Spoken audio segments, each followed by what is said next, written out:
It is going to kill you. It may not kill you tomorrow. It may not kill you next year. It's eventually going to get to you if you don't do nothing. All right, so we keep being told that we just need to relax. Some people say we got to meditate, think it through. But I can assure you that stress is still going to stress you.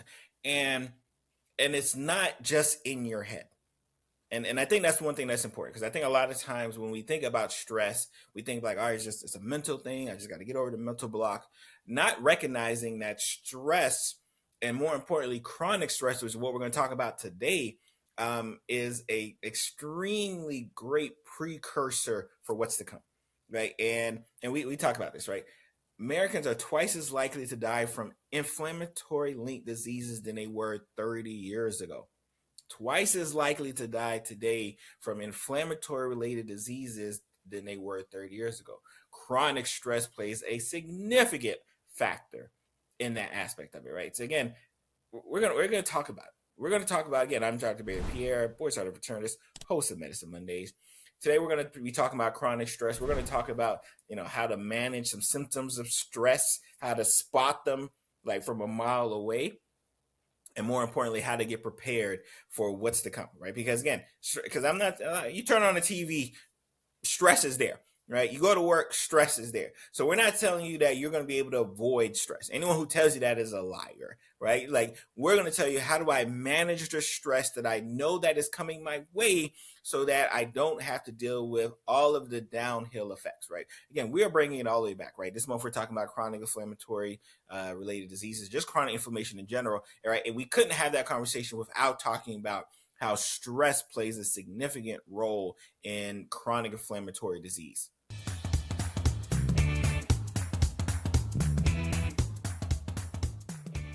All right, so in our healthcare system, our sick care system, our system that tries to get people in and out as quick as possible when it can, we recognize that stress is one of those, it's like a line item in the chart.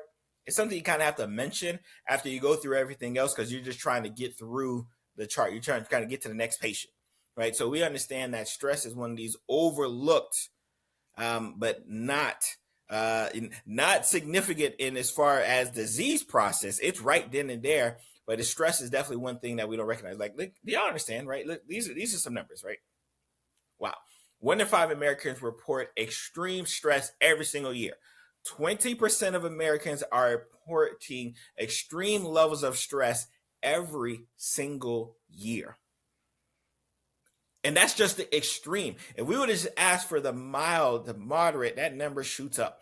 But 20% of y'all are not only reporting stress, you guys are reporting extreme stress.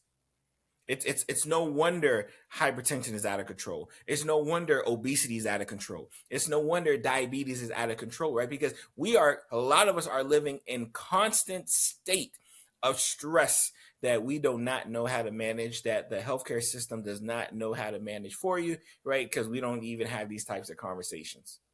Right, we don't even give it the significant level of importance that we should, because we're too busy focusing on all of the downhill effects of stress, right? So we're going to talk about today, right? We're going to talk about what is this exactly happening inside the body, right? And more importantly, like, why people like me like aren't doing a better job trying to get you to it, right? So let's bring you back, right? Let's bring you back here, right? Let's bring like this. This is a big one, right? When we talk about stress, and we talk about inflammation, previously as well, a lot of times they don't show up on the stat sheet, right? So to speak, right? Like, you do your blood work, you do your vitals, it doesn't really show up, right? So when I'm looking on paper, right? Yep, blood pressure is great, labs look great, you're good to go, see you in a year, right? If I'm not asking the right questions, I may have one of those 20% of people in this country who deal with extreme stress walk out the office, and I never know what's going on, right? And then when I see them in 6 months, when I see them in a year, and all of a sudden all these numbers that used to be normal are out of whack, I say, oh, what did you do? What happened? What did you eat? Like, I start asking questions because I'm so confused. But the underlying issue, the surface was right there. It was already there. if I would have asked the right questions, if I would have did my investigation like the way I need to do my investigation, because I tell you all the time, doctors are some of the best detectives. One of the reasons why I got into medicine, I tell the story all the time. One of the reasons why I got into medicine is because as a kid, I would go to my pediatrician's office.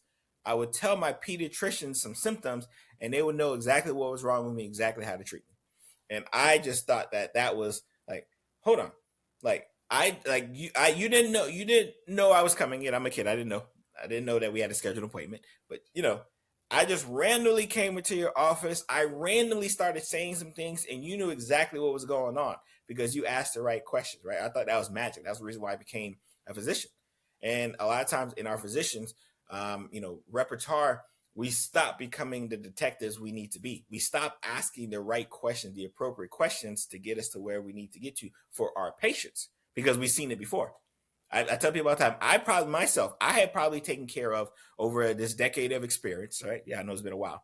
Decade of experience, I probably taken care of 8 to 10,000 patients, maybe, right? Decade of experience. I'm thinking the average, probably more, but I'll just lowball it and say about 10,000. So I've taken care of thousands of patients with heart disease, thousands of patients with high blood pressure, thousands of patients with high cholesterol. So I've seen it in 1,000 different presentations. So I may become a little lazy. I may get to say, you know what, I've seen this before. I don't really need to ask the right questions. Just do this. This typically works for the other 800 people I saw. But a lot of times it's that one person that if you would have asked the right question, right, you would have saved them a world of trouble. Right, I'm here to help save you a world of trouble, right? And before I get in trouble, you know what to do. If you're on my YouTube, you already know what to do. Hit that notification bell and subscribe to the channel. We want to see you there. Run those numbers up. Hit the notification bell. In the comments, let me know when you subscribe. So let's talk about what happens, right, with chronic stress, right? And then this is what our typical visits don't show, right? I talk about how your labs are a lot of times on the normal, right? But it doesn't remove the fact that, this person is very, very stressful, right? Work is stressed, family is stressed, life is stressful. They turn on the TV, politics, stressful, war, stressful. There's a lot of things that are happening that are adding to this stress. And I want to make sure we get us to the point that we need to get to where that doesn't become a problem. Right? Because I see it all the time. So let's think about this, right? Y'all know me, I'm big on the steps. I'm big on getting to the right appropriate steps to get us to where we need to get to. What are some things we should do? Number one, and this is a lab test that I recommend patients to get, a CRP or sometimes a SED rate. Because this test is a very sensitive test. Now, it's not a very specific test, and I think that's very important, but it's a very sensitive test. Why? What's the difference? Sensitive tests are things that will pick up if it's just there, right? Like if I have a little inflammation, like I stub my toe, my inflammatory markers may go up a little bit. So it picks it up. But it won't tell me where the inflammation is happening. That's where the specificity is kind of low, right?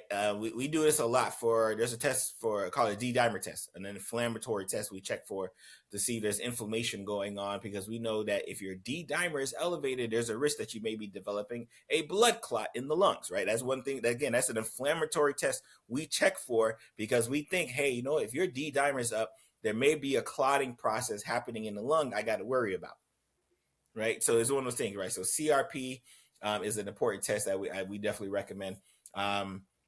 Getting some exercises, right? Like what does that mean, right? What does that mean? A lot of times our stressors are due to the fact that, we're not very active, right? So we're in our thoughts, right? We're thinking so much, we're not moving, we're not, and our body hormones are just, and a lot of times exercising helps kind of release a lot of hormones. Like as people who work out, they tend to not feel good before the workout. And then they tend to get this amazing boost of life in them after the workout, right? Now, mind you, if we could remember that you're going to feel great after the workout, more people would work out. But a lot of times we don't be remembering because I gotta get up, I gotta put on the right clothes, I gotta get my headphones ready, I gotta drive to the gym. Like a lot of like we'll think of a lot of different reasons not to go to the gym. And then once we leave the gym, we're like, "Who? Why do I not go to the gym?" We always do that all the time, right? So get some exercises. This is this I love this, right? And I'm in Florida, which is going to be surprising, right? Build a digital sunset, right? And reason why, right? And I want us to think about this, right? Just more digital sunset, right? A lot of us aren't getting outside enough, right? Because we're cooped up in our jobs, right, or in offices, or in recording areas in your house. And a lot of us aren't getting, or a lot of us aren't going outside. A lot of us are vitamin D deficient. You'd be surprised in the state of Florida how many people are vitamin D deficient, because we'll run from our house to the car, our car to the office building, back to the car. Like, we're not sitting outside collecting any sun, right? We're trying to rush out of there. Certain foods do us well as well too, in terms of inflammatory process and stress related. So eat certain foods. Just thinking about that aspect there, in regards to just kind of stress and stress related things. Big thing for us, right, is we got to have these conversations. We got to start having conversations about what's causing stress amongst us. And I think that's when, and I know a lot of people, especially it's weird because I have people who have no problem seeing a doctor. Headache, go to see a doctor. Backache, go to see a doctor. I got a cold, go to see a doctor. But when they're stressed, when they're depressed, when they're anxious, all of a sudden going to see the doctor is not something they're rocking with, right? All of a sudden going to see that therapist is not something that they're rocking with. A lot of us are trying to be like our internal therapist, like, oh, I got this problem, I'm going to deal with it. Clearly, you don't have a good control of what you're dealing to deal with. Go to the expert. So we have to, one, and I think as healthcare providers, especially as physicians, because a lot of times we're first line defense, we got to make sure we are getting our patients to see, right, people who can actually talk to them, right? Because if they're only sitting in your office for 15 minutes, that's not enough time to talk about their depression. That's not enough time to talk about anxiety. That's not enough time to talk about much of anything. Right, but we are trying to pawn it off and say, "Hey, this one checklist item says I need to ask you about your depression. Are you depressed? Have you been depressed?" Because for those who don't know, there's like a line item in most EMRs where you have to ask about depression in the past year. They just ask so they can check it off. Don't give them an answer that requires them to actually have a deep dive into it. Like, oh, you are? Oh, okay. Why are you stressed about? Okay, that's right. And then they're on to the next thing, right? For them, it's just a line item. Get to the right people who can actually talk about your problems, right? Because again, and like I said, we're talking about stress today. We'll be talking about hypertension in 3 months. We're talking about stress today. We'll be talking about uncontrolled diabetes in 3 months. We're talking about stress today. We'll be talking about why did you have a heart attack? I want us to make sure we draw that line, right? A lot of us are thinking like, all right, we're just talking about inflammation. We're just talking about stress. No, I'm talking about these things right now because down the line, I'm going to have to talk to you about your blood pressure being out of whack, the fact that you had a stroke, the fact that you had a heart attack, the fact that your kidney disease and your kidneys are failing. Like, I don't want to have those conversations. So I'd rather have these conversations right here. Right. So I have to talk about inflammation and just chronic inflammation in general. I have to even wheel it down to say, like, let's talk about stress. Let's talk about why you're so stressful. Let's talk about how you need to handle the stress. Right. I got to have these conversations because it's much easier to have the conversations now than it is down the wind after you have the heart attack. 30-year-old, 40-year-old suffering from heart disease, getting heart attacks. Right. You're a gym rat, but you still got a heart attack. You still got cardiovascular disease. Right. You're a gym rat, but you're eating well. Right. But your blood sugar is out of whack. Like, these are things that this is just a correlation. Right. And I don't want us to run away from the correlation anymore. Right. Like, this is the real and the reality. Right. So let's talk about something. Let me see if I got any myths I need to beat back from you guys. Right. This is a big one. Supplements and stress. Right. I don't know what type of supplements you may be thinking about. Right. But very few things are going to just decrease your stress. Because a lot of times it may make you forget about the stress. It may make you forget about it. Like for 30 minutes, an hour, half a day. But if you don't actually deal with the origin of the stressors, if you don't deal with the origin of the stressors or know how to deal with the origin of the stressors, guess what? Right? The stress is still going to be there once whatever substance, supplement, mineral that you take goes away. Right? So don't fall into a trap that I can just take something and take the stress away. You may be able to take some of the effects of that stress away, but that doesn't mean the stress goes away. And that's where I really want to preface it. Your stress isn't something that can be avoided. It's going to happen. If you go to work, there's some stress over there. You got family, stress over there. You turn on the TV, stress over there. Right? Stress everywhere. Everywhere I look, there's stress. How I manage the stress is what separates those who are going to live for a long time. Like, have you ever talked to, because I talk to a lot of, because I work in skilled nursing facilities, so I talk to a lot of older people, a lot. And there's this 60-year-old, like, I got some 50, 60-year-olds that are essentially bedbound. They're bedbound. They're not going anywhere. They're bedbound. They're not moving. And then I got 80-year-olds cutting the rug, sharp as can be.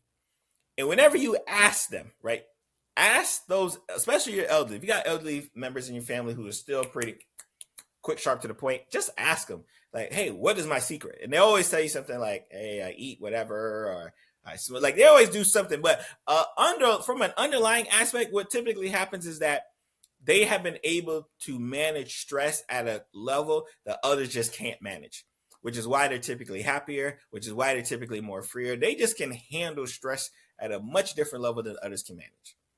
Right? So we got to get you to the point, right? If you're a part of the Lunch and Learn community, the link will be in the show notes, right? Go get them on the newsletter, get my listserv, right? Join the Lunch and Learn community.